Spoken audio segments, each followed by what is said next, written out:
खुलुमबाय दिनै जोङो मोनसे गोनां आयदाखौ लानानै जोङो बाहाय जोङो जिरायदों आंजों लोगोसे दङ जोंनि जिल्ला UPPL नि मानगोनां नेहाथारि देतसुं बसुमतारी बिथां दा आथिखाल जे सोलिफु फटबजरा ओनसोलाव जिहेतु APDCL नि जुगिदि जे फटबजरायावहाय टार्मिनेल पावार प्लान्ट जितु लुफुंनायनि जे हाबाफारिखौ लानानै माखासे राजनिति पलिटिशियानफोरा राजनिति खालामनायनि सायाव जिहेतु जोंहाबो माखासे फिनफिननांगौनि थाखाय जोङो दिनै बे हाबाफारिखौ लानाय जादों।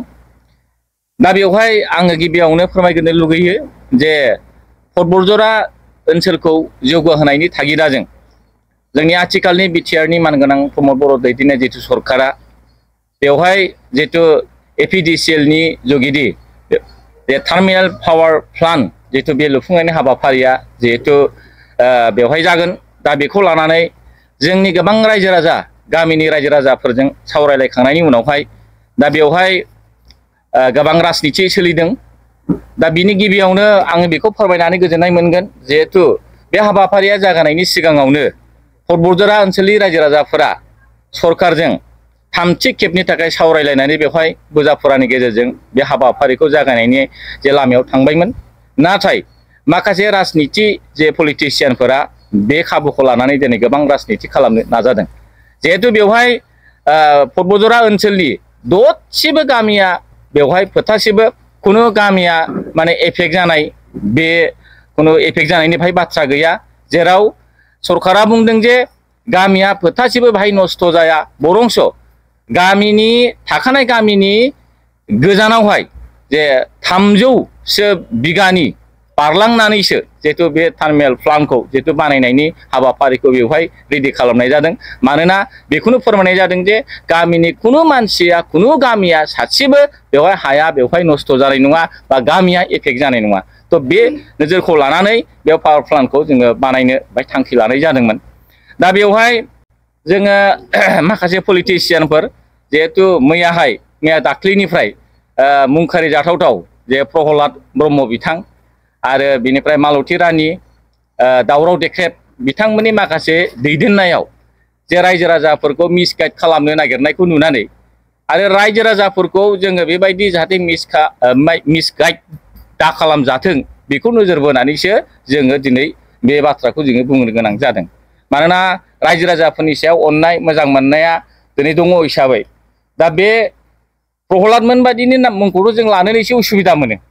दा जाय प्रहलादखौ जों आगोलावबो बुंखांबाय आरो दिनैबो बुंदों जे जाय प्रहलादमोनहा गावसोरानो खुनु बित्ति गैया प्रहलादमोननि खोथाखौ लानानै जाहाथे रायजो राजाफ्रा बिदि मिसगाइड खालामजाया बे नोजोरखौ लानानै जोंहा दिनै बुंनो गोनां दं होननानै जों सानो। मानोना BPF नि सरकारा 17 बोसोराव जेबो अनुष्ठान लाबोनो हादिया रायजो राजाफोरनो जेबो खालामनो हादिया बे नोजोरखौ बुंनानै साननानै बिथांमोना लाजिनानै दिनै जिहेतु मानगोनां प्रमद बर' दैदेननाय सरकारा बेवहाय बे रोखोम मोनसे अनुष्ठान इन्डास्ट्रि बा मोजां रायजो राजाफोरनि थाखाय लाबोनानै होफैनो हानायनि थाखाय बिथांमोना दिनै काउन्टार खालामनानै मिसगाइड खालामनानै रायजो राजाफोरखौ बे रोखोम हाबाफारियाव जड़ित खालामनाय जादों। दा जोङो बेखौनो फोरमायो जे बिथांमोना मालाबा बुङो जे BTR आव जेबो गैया जेबो लाबोनो हायाखै BTR आ जेबो गैया। थ' बेफोरबायदि बाथ्राखौ बुंनायाव जों बेखौनो बुंनो लुगैयो दिनै जौगानाया माखौ होनो? दा जौगानाय होनोबा जों बेफोरखौनो बुंनो हायो जे दिनै बेबायदि मोनसे APDCL नि गेजेरजों जिहेतु पावार प्लान्ट जिहेतु गायसननायाव बेवहाय गोबां ओनसोलनि मानसिफोरा हाबा हुखा मावनो हागोन साकरि मावनो हागोन जौगालु खामानि मावनो हागोन जायनि दारै जोंनि गोबां लाइमोनफोरा बायजोआव थांनानै खामानि मावनो गोनां जायो। सोरबा बेंगालराव थाङो सोरबा मेघालयआव थाङो गुबुन स्टेटआव थांनानै खामानि नागिरनायनि उसिलायै जोंनि लाइमोनफ्रा बेखार समयसाफ्रा जोंहा बेबायदि जानानै दङमोन। थ' बे हिसाबै दिनै फटबजरायाव जोंहा बे मोनसे प्लान्ट जिथु जों गायसननो थांखि लानायनि जुगिदि जोंनि लाइमोनफोरा जोंनि रायजो राजाफोरा जोंनि बेवहाय रायजो राजाफोरा बेवहाय थानानै खामानि मावनानै जौगानायनि जितु फ्रायबो बेखौ जों मोननो हागोन। बे बाथ्राखौ नोजोर बोनानै क्रेडिटखौ जिहेतु मानगोनां प्रमद बर' दैदेननाय सरकारा बा जोंनि UPPL सरकारा बे क्रेडिटखौ मोनगोन असिलायै। दा बिथांमोना बेबायदि मोनसे मुं सुनाय प्रमद बर' दैदेननाय सरकारखौ बिथांमोना गाज्रि मुंजों सोंखारिनाय बे हाबाफारिखौ बिथांमोना टटेलि 100% बेवहाय राजनिति खालामनानै रायजो राजाफोरखौ मिसगाइड खालामदों। दा राजनिति खालामनायनि मुङाव बिथांमोना राजनिति खालामनानैल' थायाखै, पार्सनेल मोनसे एटाकसिमबो बिथांमोना फैदों।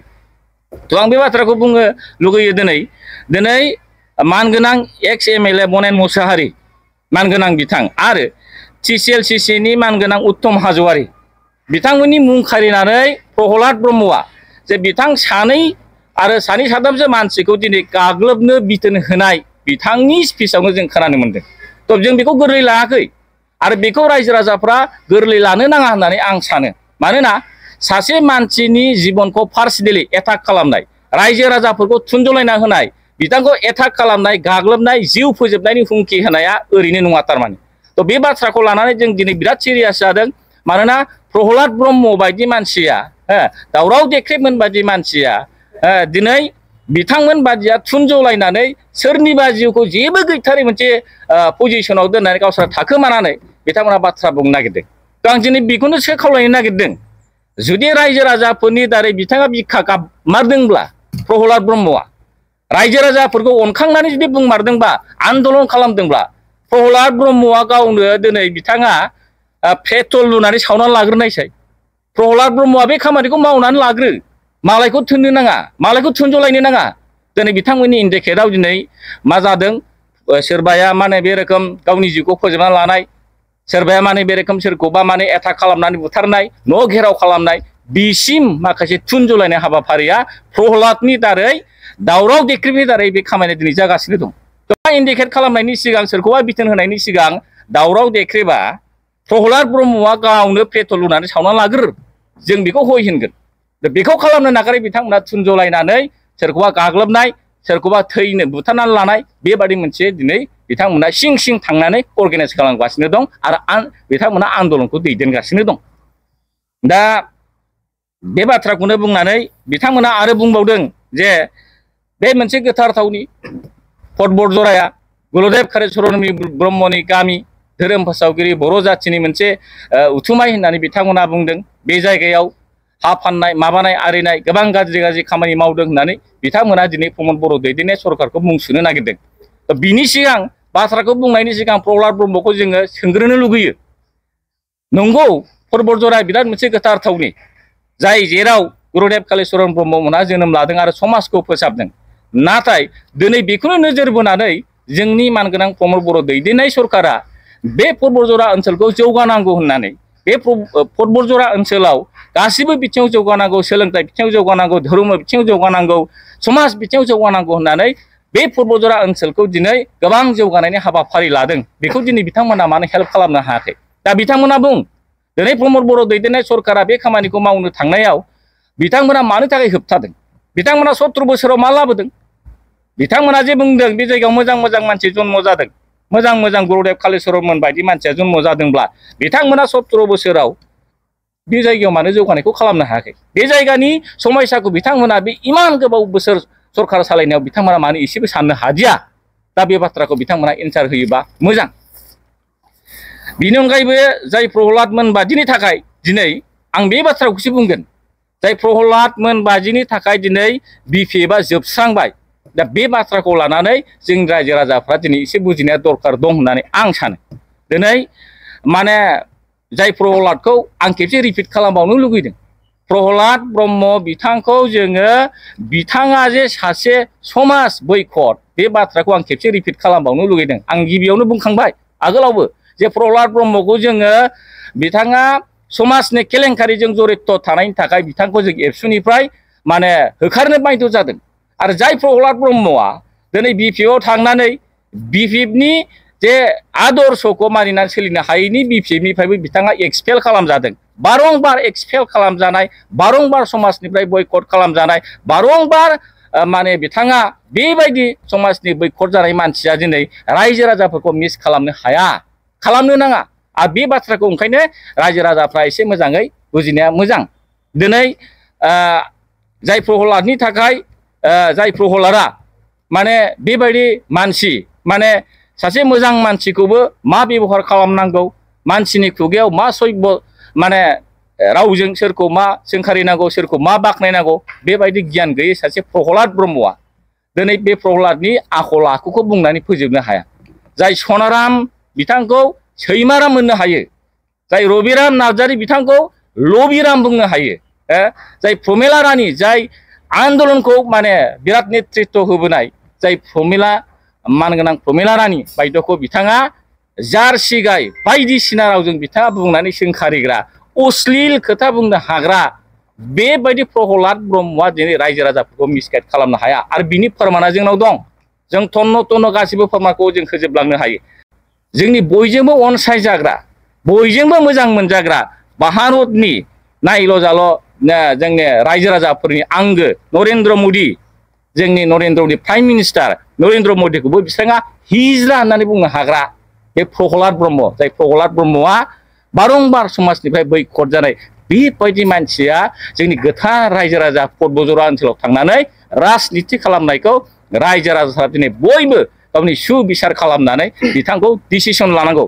आंथ' सानो प्रहलाद ब्रह्मनि पलिटिकेल केरियारा बेनो लास्ट, बेनो जोबथा जानांगौ। प्रहलादा जे राजनितियाव थानानै खोथा बुंबाय थादों, बिपिएफआव थानानै खोथा बुंबाय थादों, प्रहलादा दिनै प्रहलादनि राजनितियाव खोथा बुंनाया बेनो लास्ट जानांगौ आरो रायजो राजाफ्रा बेखौ दिनै बिसार खालामनांगौ। आरो जाय प्रहलादखौ आं खेबसे बुंबावगोन, बे प्रहलाद होननाय मानसिया लाजिनो रोङा, जाय प्रहलाद होननाय मानसिया लाजिनो रोङा, बेनो दैनिक मोनसे प्रग्राम नांगौ। बे बिजनेसमेन बायदि मानसि, बे बिजनेसमेन, बेनो दैनिक माबा मोनसे प्रग्राम नांगौ। जाय प्रग्रामनि दारै बे प्रहलाद ब्रह्मआ सोरबा प्रमद बरमान गोनां बिथांखौ, सोरबा दिफिन बरमान गोनां बिथांखौ बा बेबायदि मानसिखौ बिथाङा खुगा दं होननानै जाता मोनला माने बाउन्डारिनि बाथ्रायाव बाथ्रा बुंनानै हाग्रामा महिलारिनिफ्राय बिथाङा क्रेडिट लानानै हाग्रामानिफ्राय फैसा थाखा बख'नाय जाख्ल'नाय, बेना बे बिजनेसा दिनैनिफ्राय बेबायदि बिजनेसा बिनिया जोबनांगौ होननानै जों सानो। दा आं सानो प्रहलाद होननाय मानसिया बिनि सेन्टेन्सआ माब्ला मा बुङो माब्ला मा बुङा बेजों खोथा गैया। बियो जाहैबाय प्रहलाद होननाय मानसियानो दिनै समाजनिफ्राय बैकट जानाय। बे लाजिनो गैयै मानसिया दिनै पर्बतजरायाव मोनसे फ्लावार प्लान्ट जानो नागिरदों, मोनसे कम्पानिया बेवहाय इस्टाब्लिश जानो नागिरदों। नाय नोंथांमोना, बे प्रहलाद होननाय मानसिया लाजिनो रोङैया गाबोन समफोर जुदि बे जायगायाव बे कम्पानिया डेभेलप जायोबा, बे इन्डास्ट्रिया जुदि डेभेलप जायोबा, बे जायगायाव थांनानै प्रथम बे प्रहलादानो आंनो जब नांगौ, आंनो साख्रि नांगौ, आंनो थाखा फैसा नांगौ होननानै आदाय खालामग्रा प्रथम श्रेणिनि मानसि होनबा बे प्रहलादानो जागोन। दा बेखौ आं ओरैसो बुंनो नागिरदों, जोंनि रायजो राजाफोरा, जोंनि पर्बतजरा ओनसोलनि रायजो राजाफोरा बे प्रहलाद होननाय मानसिखौ दिनै लेरनानै ला आरो प्रहलाद होननाय मानसिखौ बे जायगायाव कम्पानिनि दरखं मोखाङावबो बेखौ गसंनो जायगा होनो नाङा। मानगोनां रायजो राजा नोंथांमोन, बे प्रहलाद होननाय मानसिखौ जों शिक्षा होनांगौ। दा ओंखायनो दिनै जों बुंगोन, जाय प्रहलादनि दारै दिनै बिपिएफआ जोबस्रांखाबाय अलरेडि, जाय प्रहलादनि दारै खुनु बे समाजाव जायगा गैया, जाय प्रहलादा दिनै राजनिति खालामनानै रायजो राजाफोरखौ मिसगाइड खालामनानै पर्बतजरानि गामिनि मानसिफोरखौ बिथाङा दिनै फुस्लाय राजनिति खालामदों, बियो बन्द जानांगौ। आं गले गले खावलायबावबाय, बिथाङा रायजो राजाफोरखौ खुनुदिन मिसगाइड खालामनाङा। बिथाङा जुदि दिनै सोरखौबा पेट्रल लुनानै थैनो जुदि बिथाङा इनकारेज खालामदोंबा, सोरखौबा बेंखननानै सोरनिबा जिउखौ जुदि नस्थ' खालामनो, सोरखौबा बुथारनो बेबायदि इनकारेज खालामदोंबा, जोङो दिनै बिथांखौ खावलायो, बिथाङा गावनो प्रथम बिथाङा खालामनानै देखाय रायजो राजाफोरनि सिगाङाव।